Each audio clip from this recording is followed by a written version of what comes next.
Basta yung online sugat. Online sugat. Sugal? Kamusta?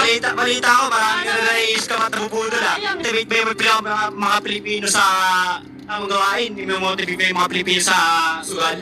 Di ba yung kapatid mo ngayon? Imbis na paldo na, bumaba pa. Ano nangyari? Sa bagong napunta.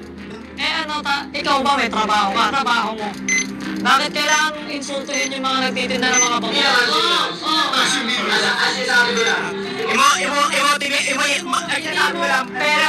I-motivate mo yung tao, i-motivate mo yung Pilipino sa tamang gawain. Sa tamang gawain, malulubog ang Pilipino! Tama! One!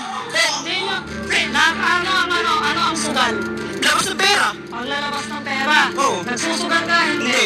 So yung pagsusugal na yon, ginabayaran kami. Ay, mali na yung Pilipino! O, paano yung tatalo? Paano yung tatalo? O, paano yung tatalo? Oo. Kung hindi mo ako pagsasalitain, ulitin ko sa'yo, magmumukha kang tama. Tao, parehas kang both side yan.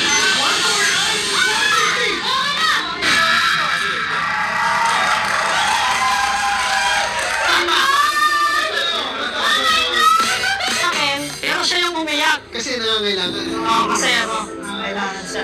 Pero talagang pobre Ramos. Ano nararamdaman mo kay Ramos? Tawag ako. Brother, nagulat lang to sa'yo. Kasi galit sa akin eh. Kung baka parang yung pangangailangan niya